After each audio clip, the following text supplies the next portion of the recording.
Boa noite, uma grande noite para você que acompanha as transmissões da Igreja Presbiteriana do Brasil em Itaporanga.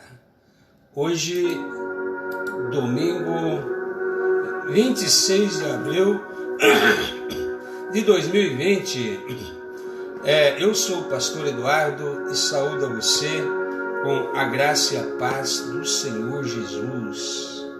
Nós vamos começando aqui o nosso culto, podemos chamar de culto? Essa transmissão, de uma mensagem online, lendo o Salmo 119, versículo 176. Salmo 119, versículo 176. Ando errante como ovelha desgarrada, procuro o teu servo, pois não me esqueço dos teus mandamentos. Ando errante como ovelha desgarrada, procuro o teu servo, pois não me esqueço dos teus mandamentos. Profundidade do Salmo 119.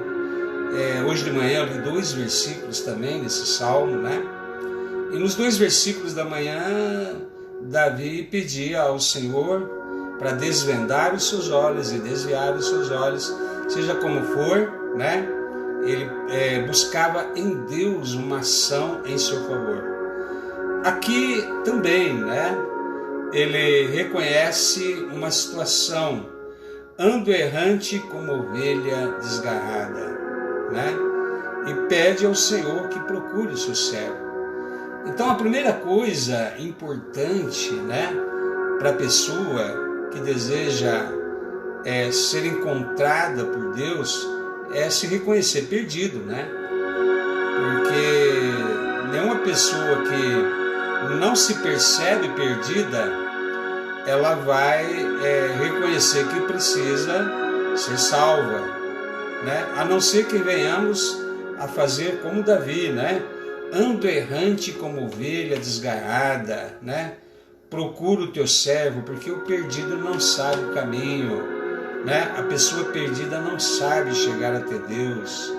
Por isso mesmo Deus enviou Jesus, para buscar o homem perdido, Então, se você se sente como uma ovelha desgarrada, se você se percebe assim, errante, sem rumo, sem direção na vida, sem propósito, você pode pedir ao Senhor, procure-me, Senhor, me encontre, estou perdido, estou sem rumo, estou vagando, preciso do Senhor na minha vida, me encontre, pela tua graça e misericórdia, pelo teu favor, me encontre, Senhor, porque eu não me esqueço dos teus mandamentos, ainda trago na minha mente e no coração as palavras que eu aprendi desde criança, desde a escola dominical, os tempos que eu frequentava uma igreja, e agora, estou aí sem rumo, vagando. Preciso que o Senhor me encontre e me traga de novo ao relacionamento com o Senhor. Que Deus abençoe, a sua vida, se você assim compreender que há uma necessidade de Deus, trazer você ao relacionamento com Ele, de você se perceber necessitado de que Deus te encontre, que Deus te busque, porque Ele veio para isso, o Senhor Jesus, veio buscar aquele que é perdido, e o perdido precisa se reconhecer perdido, precisa se reconhecer necessitado de não errar mais, de não ficar vagando mais, de estar no caminho da verdade. Deus abençoe a nossa primeira meditação desta manhã. O estresse da mudança deu... E agora nós vamos cantar o hino 209 do Inário Presbiteriano, Transformação.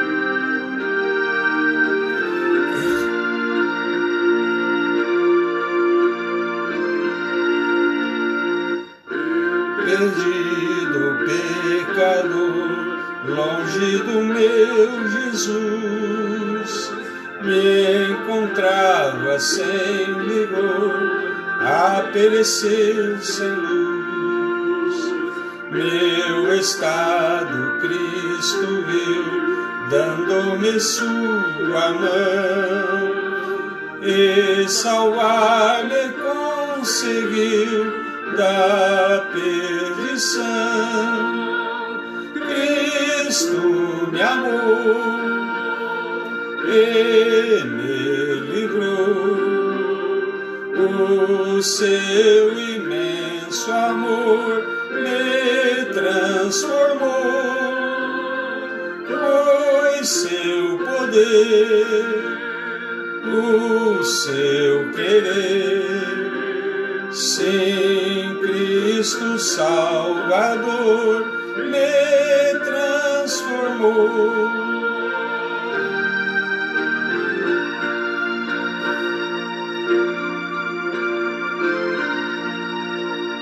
Minha vida, todo ser, quero lhe consagrar, ao seu lado vou viver, o seu amor cantar, a mensagem transmitir aos que perdidos são. Venham todos já fruir a salvação. Cristo me amou e me livrou, o seu imenso amor me transformou, pois seu poder, o seu querer, sim, Cristo Salvador me transformou. Aleluia, glória a Deus, louvado seja o nome do Senhor, né? Nós vamos agora orar, vamos invocar o nome do nosso Deus.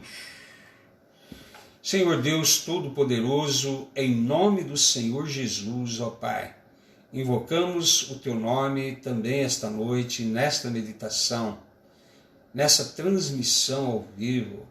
Que o Senhor dê iluminação, capacidade de concentração, ó Pai, entendimento, Pai, as pessoas que estarão, ó Pai, ouvindo a ministração da Sua palavra.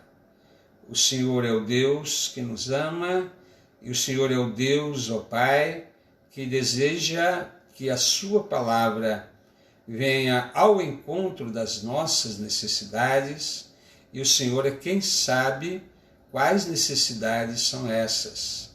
Às vezes imaginamos que temos no nosso conceito algumas necessidades, mas Deus enxerga as necessidades que precisamos e não aquela que imaginamos.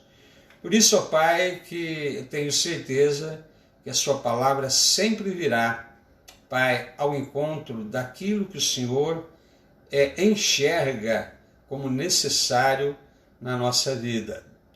Abençoe, Pai, as pessoas que estarão acompanhando e ouvindo. E fale conosco, Pai, como sempre tem falado. Nós oramos, Senhor, em nome do Senhor Jesus. Amém.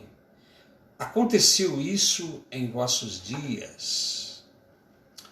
Vivemos dias diferentes, esses dias que temos vivido, né? A última pandemia que precisou aí, quem sabe, de uma quarentena foi há mais de 100 anos. Há toda uma geração que, né, nunca presenciou uma situação como essa, né? Que, como o pessoal da gripe espanhola, no século passado, vivenciou. A nossa geração, não, nos nossos dias, nós estamos vivendo dias que nós não vivemos antes, não conhecíamos antes. Situações que traz até desconforto, não apenas pelo fato de pessoas saudáveis ficarem trancadas dentro de casa, o que não é saudável, né? Mas também a situação, né, da insegurança alimentar, né? Da questão da sobrevivência, né? Porque tem se prolongado por demasiado de tempo essa situação de quarentena. E há toda uma crise também política envolvendo o nosso país.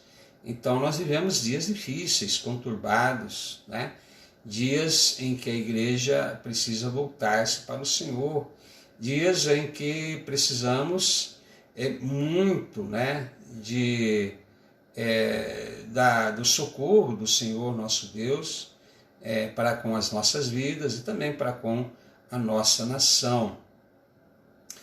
O texto que nós temos para a nossa meditação está em Joel capítulo 2, versículos 12 e o comecinho do versículo 13.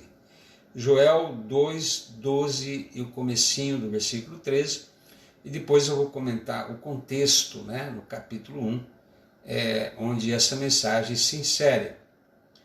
Então, 2,12, ainda assim, agora mesmo, diz o Senhor, convertei-vos a mim de todo o vosso coração, eis com jejum, com choro e com pranto, rasgai o vosso coração e não as vossas vestes, e convertei-vos ao Senhor, vosso Deus, porque é misericordioso, compassivo, tardio em irar-se, grande em benignidade e que se arrepende do mal.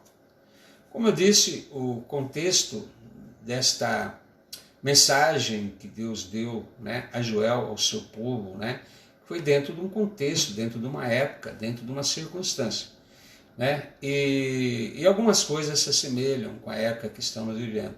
Para entendermos aquele contexto, eu só vou ler 2 versículos, né, no capítulo 1, capítulo anterior. Capítulo 1, versículo 2 diz o seguinte: ouvi isto, vós velhos, e escutai todos os habitantes da terra. Aconteceu isso em vossos dias? Né? Ou nos dias de vossos pais? Então, essa é a pergunta que Joel faz à nação de Israel naqueles tempos. As coisas que estão acontecendo com vocês, né? Já aconteceu nos vossos dias ou nos dias dos vossos pais, né? Nossa geração não presenciou as coisas que hoje estamos vivenciando. E também, né, o versículo 16 diz assim: acaso não está destruído o mantimento diante dos vossos olhos, né? E da casa do nosso Deus a alegria e o regozijo? Também, né, parece falar conosco muito diretamente hoje. Há muitos que estão sem o mantimento nessa época, estão impedidos de trabalhar, estão, principalmente as pessoas que dependiam, né, do salário que elas poderiam conseguir, do rendimento que poderiam conseguir diariamente, né, dependiam de trabalhar todos os dias para colocar mantimento em sua casa, né? Acaso não está destruído o mantimento diante dos vossos olhos? Né? Quer dizer, Joel chama a atenção do povo de Israel. Acaso isso já aconteceu nos vossos dias, nos dias dos vossos pais? Né? Há uma situação em que está destruído o mantimento diante dos vossos olhos. Ainda não da nação toda, mas de grande parte dos nossos irmãos brasileiros, né?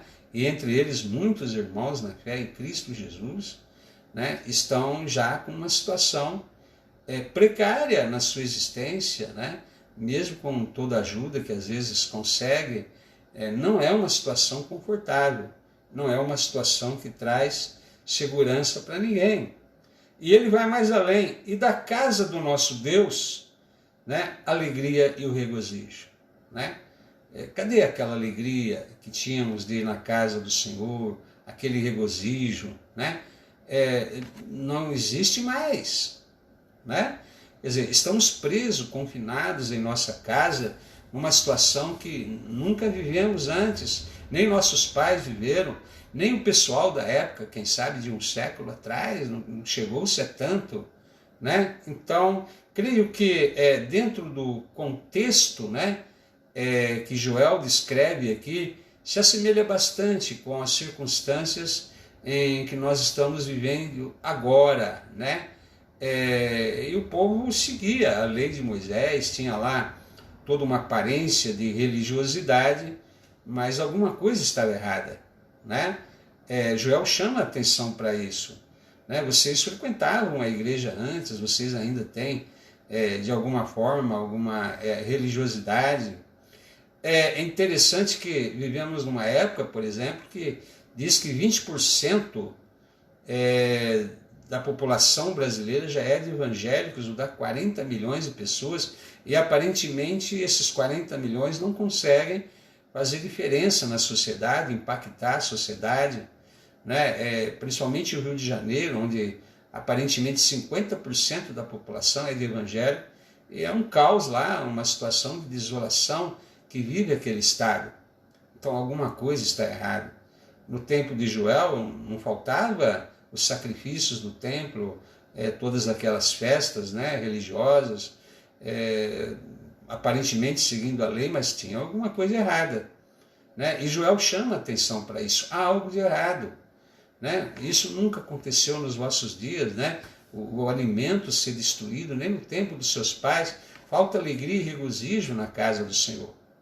Estamos vivendo épocas difíceis e a igreja precisa se voltar para Deus, a igreja precisa aprender com a palavra de Deus a esse respeito.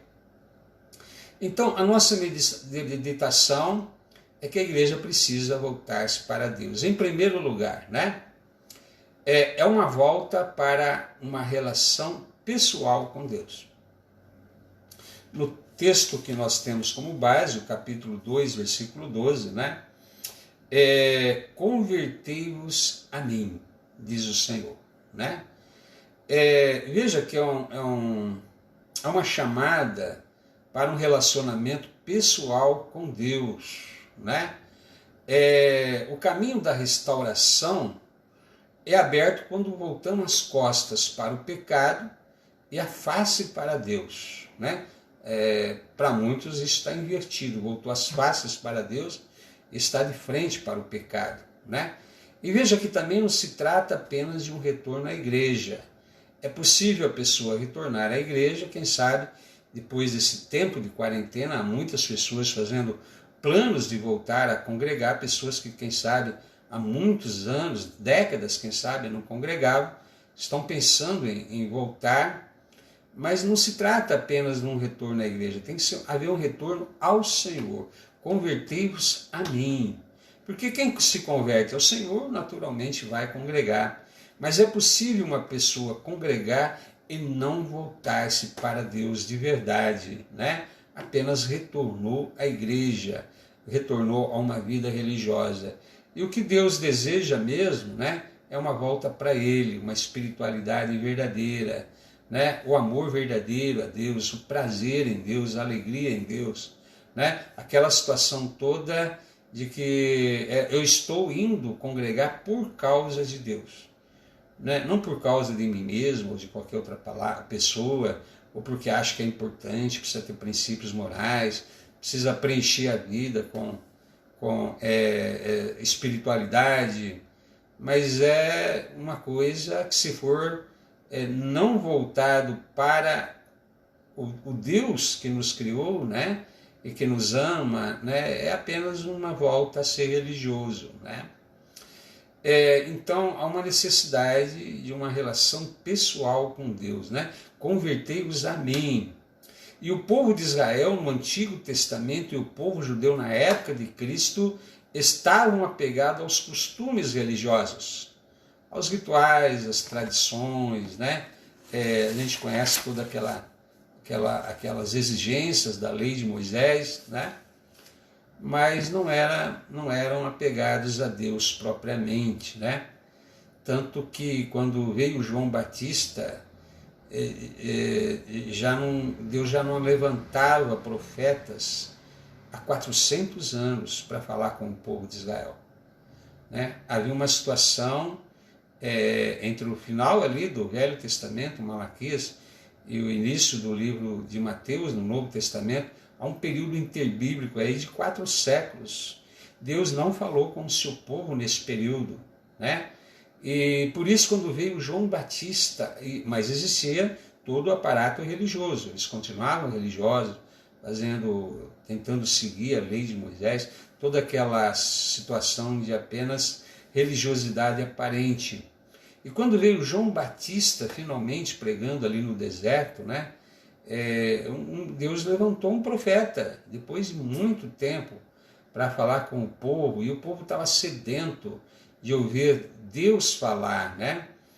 E João dizia: eu sou a voz do que clama no deserto, ou seja, né, é a voz de Deus, né? Quem é que está clamando no deserto? Não é João Batista, é Deus que estava clamando no deserto. E o povo se dirigiu ao deserto para ouvir a voz de Deus, né? E por quê? Não estavam ouvindo, né? Naquelas cerimônias todas, naqueles rituais todos, com os líderes religiosos que tinham. Então, o povo queria voltar-se para Deus. O povo estava percebendo que havia uma situação de muita desolação na época em que Jesus também começou o seu ministério, né? Então, hoje, nós buscamos também as bênçãos e não o Deus das bênçãos, né? Você vê que há uma febre de querer ser abençoado, né? Todo mundo quer ser abençoado, faz uso de todo tipo de exteriorização de religião. Há pessoas aí que se apegam a superstições, né? Óleo para ungir, né? É ridículo chamar de óleo ungido, porque óleo é feito para ungir, né? Óleo não é ungido. Então há rosas aí, né? Para colocar em casa, todo um aparato aí com água. As pessoas aí são muito supersticiosas, muito religiosas, né? Mas elas não estão procurando o Deus da bênção, mas supostamente as bênçãos de Deus. Tipo assim, eu faço o sacrifício, levo o meu dízimo, né? Deus é obrigado a me abençoar e está tudo pago, né?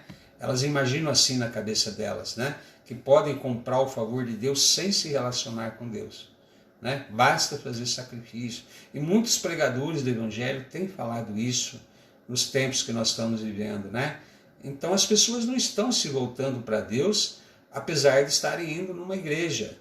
E o chamado é para nós nos voltarmos para Deus, né? Nos voltarmos para Deus mesmo. Porque nós corremos atrás da bênção e não do abençoador. O nosso alvo, né, é satisfazer a nós mesmos, afinal de contas, né? Por isso temos pouca intimidade com Deus.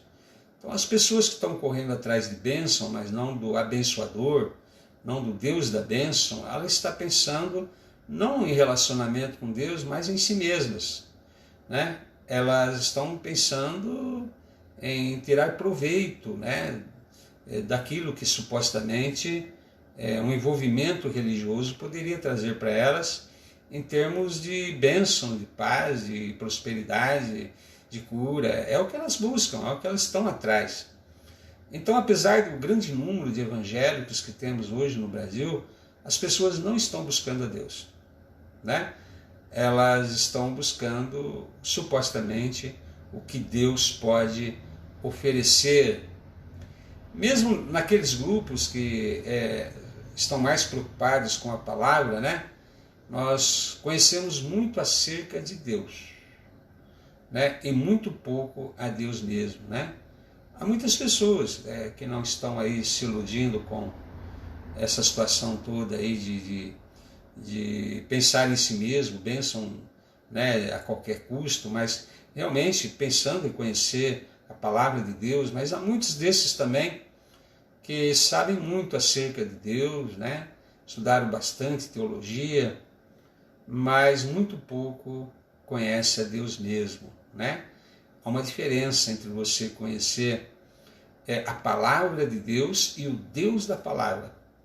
Tem muitas pessoas que conhecem a palavra de Deus, mas não o Deus da palavra. Então, a ordem do Senhor aqui, a um povo que conhecia a lei de Moisés, né? Conhecia, portanto, a palavra de Deus, convertei-vos a mim.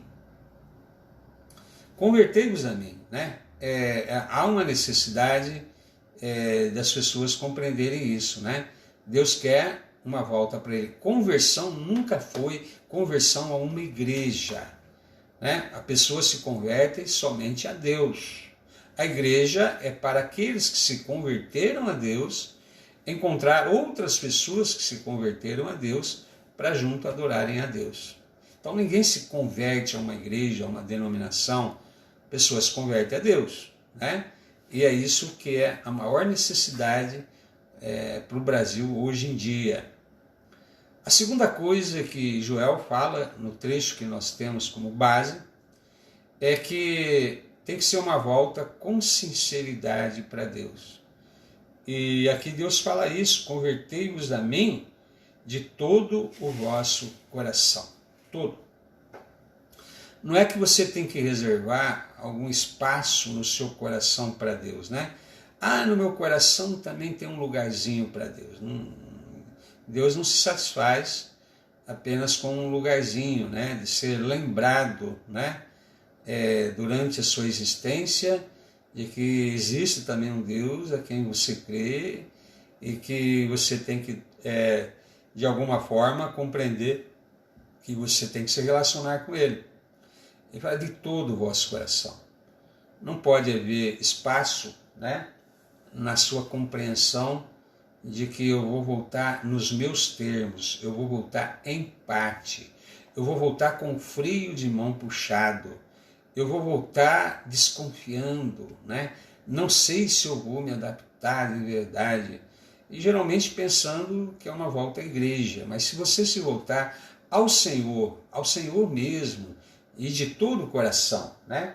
Então você jamais se sentirá frustrado. Você deve se abandonar nos braços do Pai, né? Uma criança desmamada se aquieta no braço da sua mãe, tal tem que ser a nossa alma para com o Senhor, né? De todo o coração, com toda a sinceridade, não havendo um lugarzinho escuro, né? Uma caixinha preta no nosso coração, a qual não queremos que Deus toque, né? Deus pode tocar em qualquer parte da minha vida, mas não nessa caixinha preta. Não pode ser assim. Não pode haver qualquer área na minha vida, no meu interior, que não esteja totalmente entregue ao Senhor, né? Então há crentes que fazem lindas promessas a Deus, né? Principalmente depois de um retiro, de um culto, né? O culto foi muito abençoado, né? A palavra tocou muito, a pessoa se emocionou muito, estava tudo muito bonito, né? As músicas, o louvor, né? Algumas têm corais muito bonitos, né? O culto a Deus é algo espetacular mesmo, né?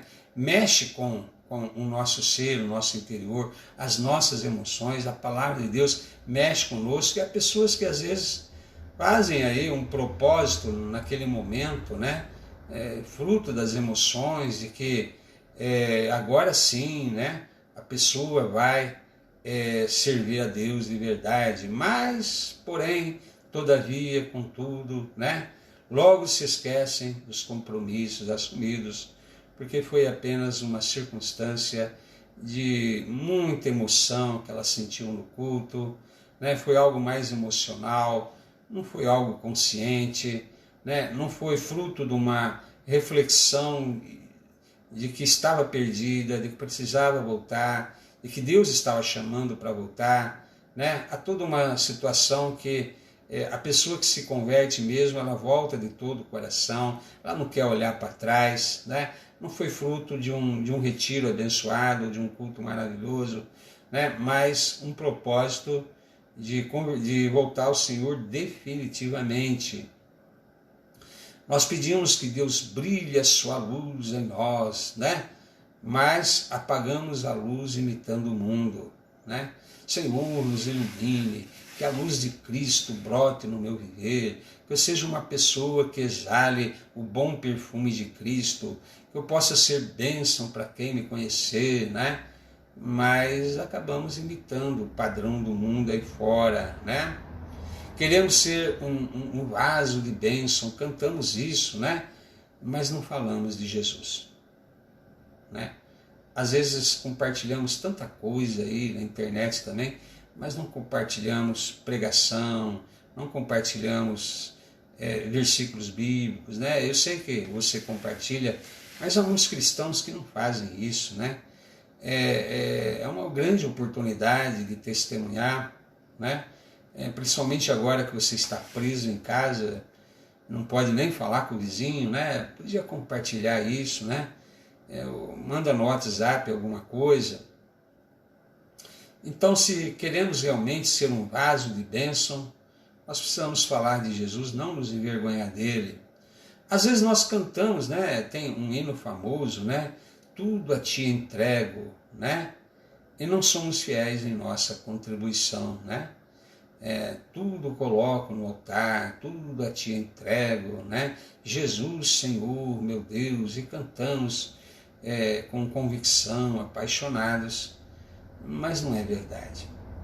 Às vezes não entregamos nem o nosso coração plenamente, né? Muito menos a nós mesmos, ao Senhor, né? Quanto mais aí, né? O nosso tempo também não dedicamos a Deus, não entregamos o nosso tempo, né?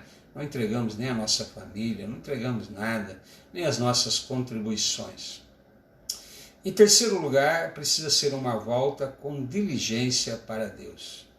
Então, na sequência aqui, né, agora mesmo, diz o Senhor, convertei-vos a mim de todo o vosso coração, e isto com jejuns, né? Há uma diligência aí, né, uma situação pela qual somos chamados a expressar, através do jejum, né, uma situação em que a calamidade em que estamos vivendo tem nos preocupado, né, muito, tem nos quebrantado, né, diante da situação de calamidade, né. Eu disse para vocês numa live de manhã aí, que é um dos princípios de liturgia da nossa igreja, em termos assim de terremoto, pandemia, de calamidade pública, a igreja deve jejuar. Já fizemos 2 domingos assim na nossa igreja, né? Mas jejum não é greve de fome, não é regime para emagrecer, não é ascetismo, né? Ou alguma coisa meritória. Eu estou jejuando, então Deus tem que me abençoar. Não parte para esse lado, né? Se a pessoa acha que por estar jejuando, então é um compromisso de Deus de abençoar, você já está jejuando pelos motivos errados. Jejum não é para você comprar o favor de Deus, muito menos chamar a atenção de Deus. O jejum é um instrumento, sim, de mudança, né? E ele muda a nós, não a Deus. Jejum não é para nós mudarmos a Deus, os decretos de Deus. Isso não muda, Deus não muda os seus decretos, né? Mas a nossa atitude, né? Nós precisamos nos quebrantar, nós precisamos nos entristecermos pela situação presente que está vivendo a nossa pátria, nos compadecermos dos irmãos que não têm o que comer nesse momento, nos compadecermos da situação desesperadora do nosso país, né? E parece que estamos assim, tanto faz quanto fez.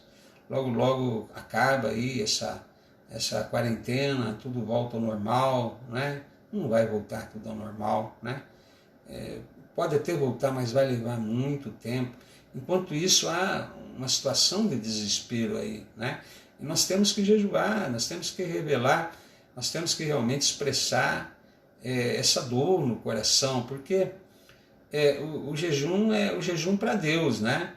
Para nos humilharmos perante Ele, para buscarmos socorro diante do nosso Deus. Não foi assim que aconteceu com Josafá? É um grande, numeroso exército, né, contra ele, da Síria, de Moabe.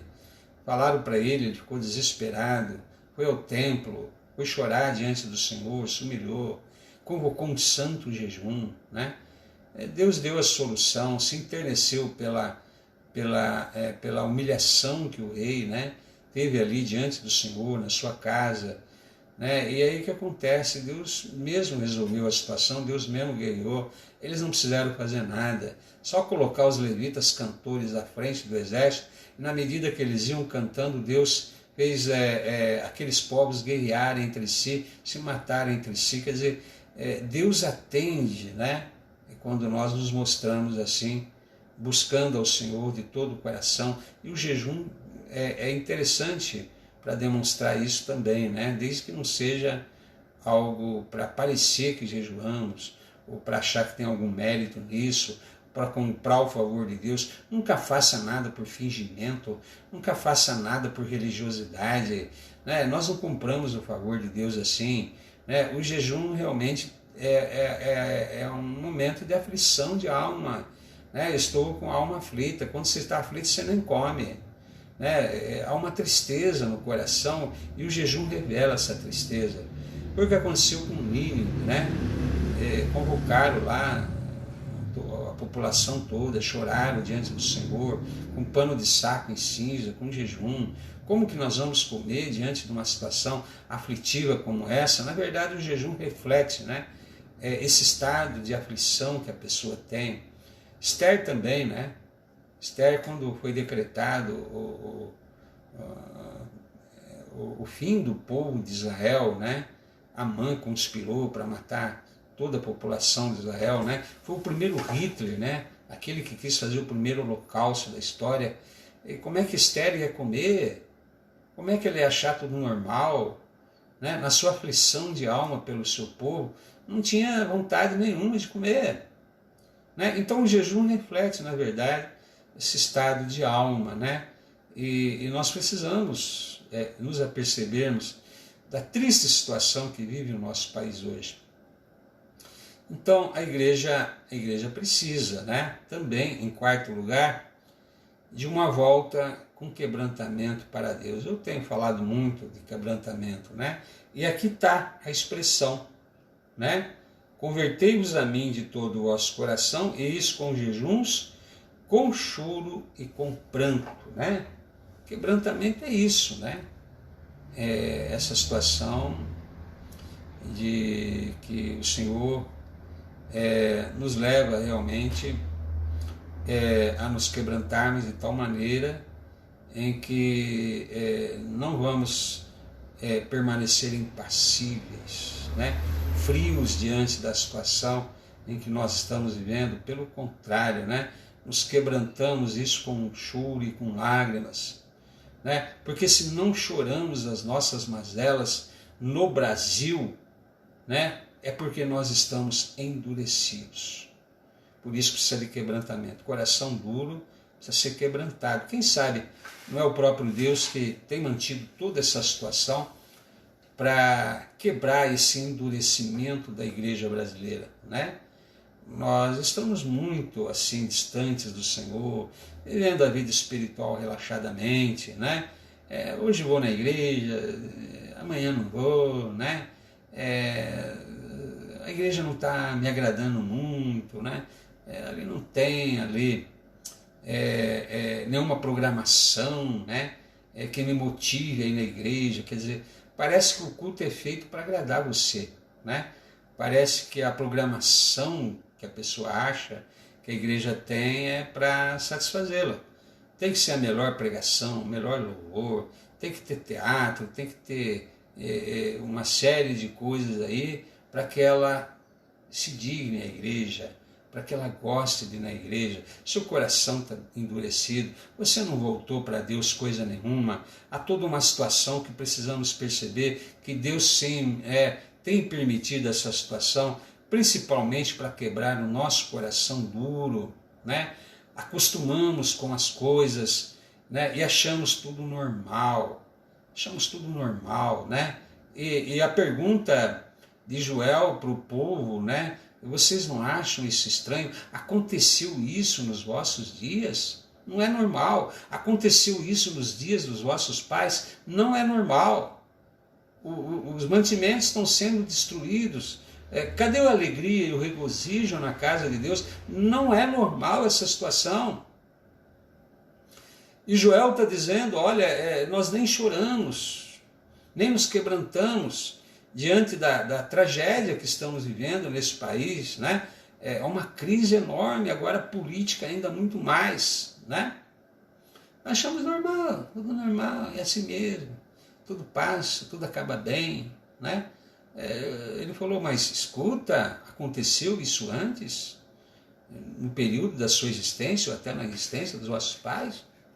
Eu não lembro de ter acontecido nada disso, não, né? Nem meus pais devem ter vivenciado situação assim.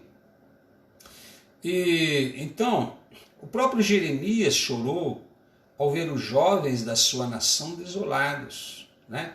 Vencidos pelo inimigo, e as crianças jogadas nas ruas como lixo, né? Por isso que ele escreveu Lamentações, está lá capítulo 1, 16 e 2, 11, né? Quer dizer, Jeremias lamentava, né? Senhor, olha que situação está a nossa nação, desolada, né? Vencida pelo inimigo, as crianças jogadas nas ruas como lixo. Né? Então a igreja precisa mostrar-se contristada com o que está acontecendo. Não pode achar normal, não. Né? Não está havendo nem júbilo na igreja mais. Né? Não está havendo aí aquela festa que fazíamos, né? Todo final de semana, às vezes durante a semana, celebrarmos ao Senhor com alegria no coração. Cadê aquela alegria toda? Não podemos achar que tudo isso é normal. Né? Ou essa situação aí de confinamento não é normal. Essa situação aí de pessoas aí não podendo ganhar o pão de cada dia, apanhando nas ruas, isso não é normal. E Joel fala, olha, vocês precisam chorar pela situação que está acontecendo no nosso país. Precisamos voltar ao Senhor de todo o coração. Não é? E essa, em quinto lugar, é uma volta com sinceridade a Deus. Né? Versículo 13, início, rasgai o vosso coração e não as vossas vestes, e convertei-vos ao Senhor vosso Deus. Né? Eles tinham um teatro, né? Vamos chamar de teatro, né? Um simbolismo, né? Para representar a dor. Né? Quando havia uma calamidade, uma dor muito intensa, né? Uma situação que causou angústia, espanto. A primeira coisa que eles faziam era rasgar as vestes, jogar cinza sobre a cabeça, às vezes se vestindo com um pano de saco, para demonstrar-se contristado, né? Revelar que a sua alma está aflita com toda aquela dor. Mas com o tempo, algumas pessoas faziam isso por tradição, para mostrar-se contristado sem estar. Né? Principalmente nos tempos de fariseus, né? Jesus criticava, vocês jejuam para se mostrar contristado para as pessoas, né? Vocês nem lavam o rosto. Quer dizer, isso tudo é uma ensinação, uma hipocrisia. Então, o que Joel disse, olha, não é para rasgar as vossas vestes, é para rasgar o coração. Né?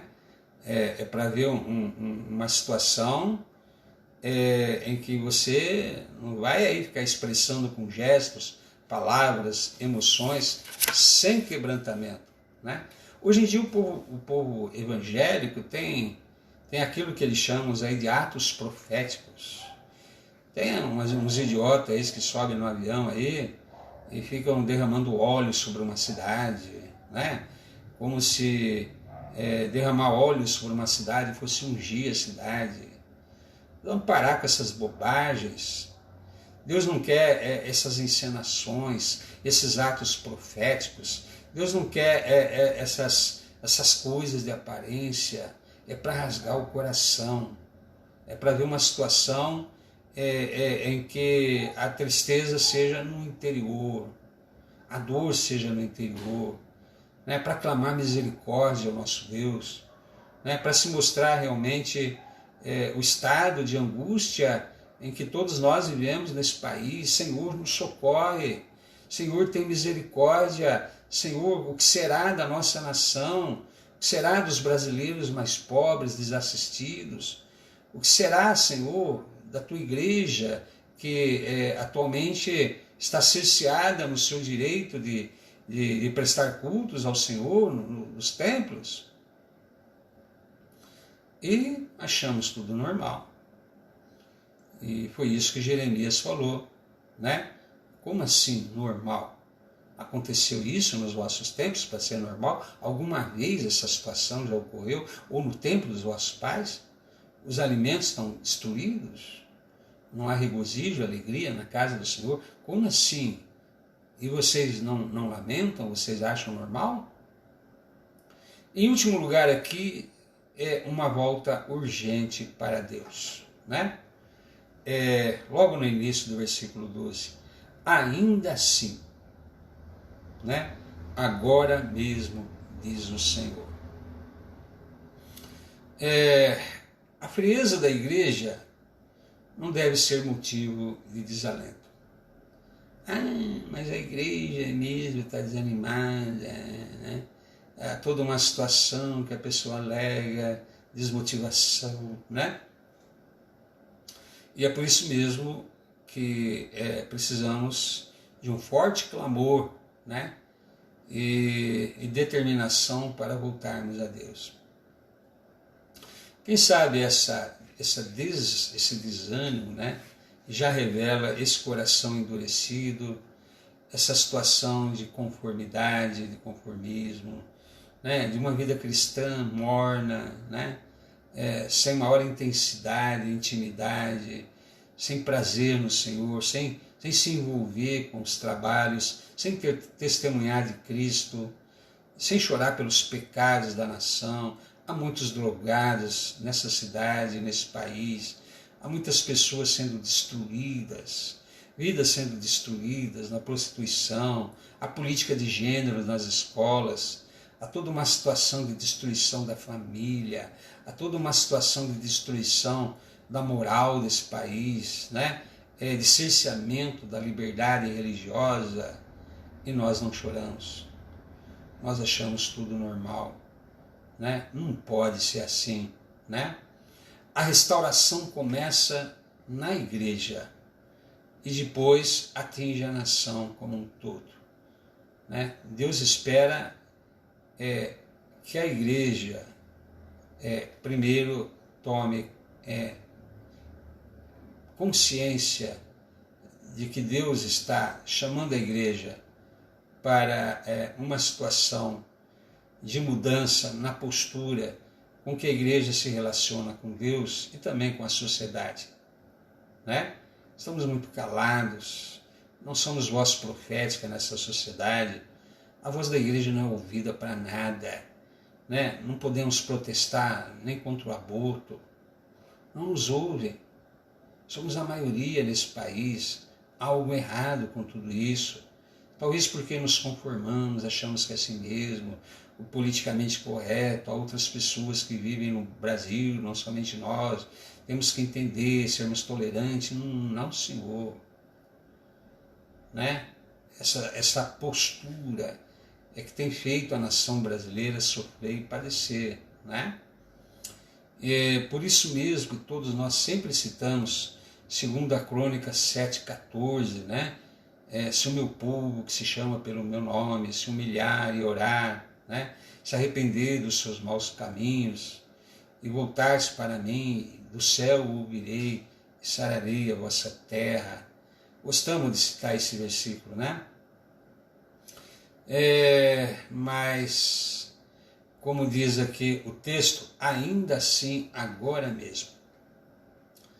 Quer dizer, Deus está sempre pronto a uma situação de quebrantamento da igreja, sempre pronto a uma situação em que a igreja se volte para Ele de verdade, né? Em que perceba as mazelas, né? A profunda tristeza que se abateu sobre essa nação, há pessoas desesperançadas, e nós achando tudo normal, né? E nem ao menos choramos pela situação do nosso país, né? Vamos mudar de postura, né? Vamos voltar para Deus de verdade. Vamos clamar ao Senhor de verdade por essa nação. Vamos jejuar de verdade. Há pessoas que levam tudo na brincadeira, ou tanto faz quanto fez. Não acreditam nessas coisas, né? Pessoas que não acreditam na necessidade de orar, né? Acho que a oração não muda nada, né? Infelizmente, mas não é o que a gente vê aqui na palavra, né? Deus chamando o seu povo a uma postura diferente, uma postura de busca em oração, em arrependimento, em mudar de atitude. Só assim que a igreja vai sair melhor dessa situação de quarentena, né? Vai sair melhor do que entrou. Essa é a nossa esperança, né? Que a igreja, principalmente você, né, individualmente, saia melhor dessa quarentena do que você entrou, em termos espirituais, em termos de propósito, de ter uma vida de intimidade com Deus. E que Deus abençoe a nossa nação, a você e a sua família em particular. Nós vamos terminar aqui com uma oração e a bênção. Senhor nosso Deus e Pai, tenha misericórdia desse país. Nós, o teu povo, temos sim clamado a Ti, Senhor. Há muitos entre nós que têm sentido a aflição que tem sido abatida sobre essa nação. Não queremos generalizar. O Senhor conhece, há muitos servos teus, ó Pai, que têm passado por aflição, principalmente aqueles que estão precisando do alimento nas suas casas. Esses têm clamado ainda mais por misericórdia, pela Tua graça. Nós temos que nos solidarizar com o sofrimento dessa nação. Que o Senhor tenha misericórdia de nós, ó Pai. Que o Senhor, ó Pai, produza em nós esse quebrantamento. Que o Senhor produza em nós essa necessidade de sentirmos, Senhor, arrependimento de como temos vivendo diante do Senhor. Não é normal tudo o que tem acontecido, né? E nós precisamos, ó Pai, compreender que o Senhor está permitindo tudo isso para que a sua igreja desperte. Senhor, venha abençoar cada pessoa que está me ouvindo, cada família que está me ouvindo agora, a nação brasileira.